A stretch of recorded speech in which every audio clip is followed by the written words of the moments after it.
Здравейте и добре дошли в businessapps.bg.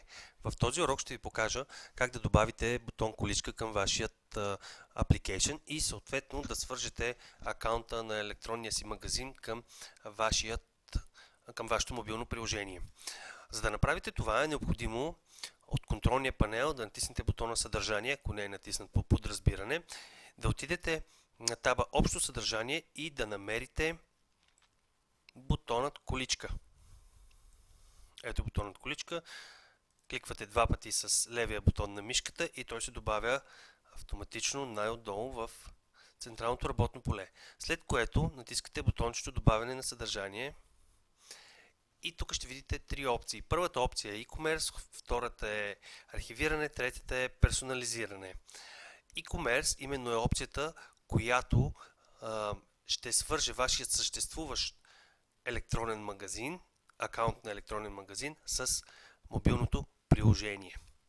Сега ще ви покажа как това ще стане. Натискате бутона e-commerce и след което на вас се появява един текст, който ви напомня, че първо трябва да направите вашите настройки. И ние сега точно това ще отидем да направим.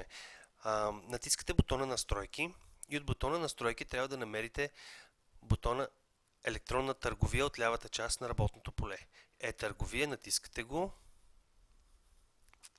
След което ви се зарежда един екран, в който ви приканя да дадете вашите данни от PayPal акаунта и съответно вие ще трябва да ги попълните, като тук може да си изберете, разбира се, ето България лев също има. След като попълните тези данни, натискате запазване на промените, натискате бутона Cards. След като попълните PayPal акаунта и отидете на Cards, трябва да изберете вашата платформа, която ползвате. Да речем, че ползвате Magento или пък ползвате WooCommerce. Вие го избирате, записвате в следващото поле адреса на уебсайта и записвате API Key. Ако не сте запознат какво точно е API Key, сега ще ви кажа. API всъщност е Application Programming Interface Key, което означава, че това е един ключов интерфейс за приложно програмиране, така нареченият API ключ. Това е код, който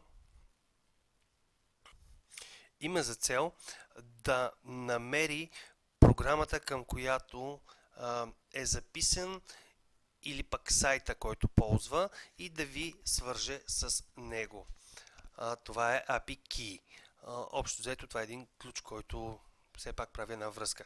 Така, след като попълните, натискате бутона запазване на промените и натискате бутона опции, където разбира се можете да попълните тези полета, да аплоднете фирмено лого. Разбира се, не забравяйте да натиснете бутона запазване на промените. Последно само, докато съм на страницата търговия, трябва да спомена, че може да използвате и своя Paga Key, който просто вместо PayPal, нали, ако сте регистриран, можете просто да въведете тук и да натиснете запазване на промените. Нека сега се върнем към количка. Тискаме бутона съдържание. Връщаме се в централното работно поле. Натискаме пак добавяне на съдържание. И вече знаете, след като сте направили вашата e-commerce настройка, ще можете да изберете e-commerce бутона. При положение, че желаете и оттам от e-commerce бутона ще бъде направена връзката към вашите продукти. При положение, че нямате e-commerce или имате други начини за пазаруване, които предлагате на вашите клиенти, можете да използвате опцията архивиране и съответно опцията персонализиране. С две думи за тях, опцията архивиране, натискате бутона архивиране, избирате предварително подготвения ваш архив с продукти, които да речем вие желаете да продавате, нали? И можете да натиснете бутона запазване на промените.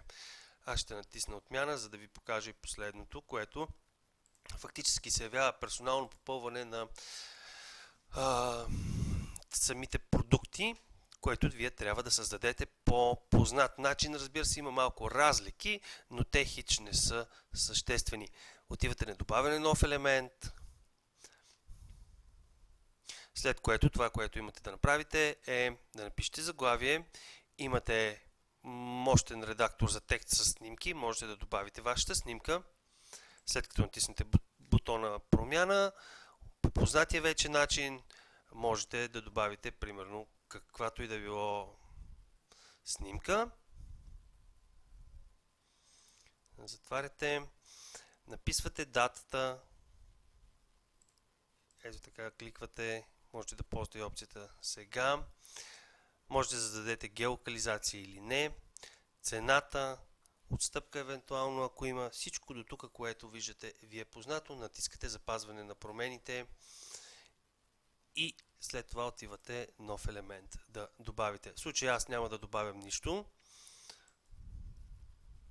Натискаме бутона отмяна, тъй като ще искам да изтрия този бутон количка, който не смятам, че ще ми трябва в момента.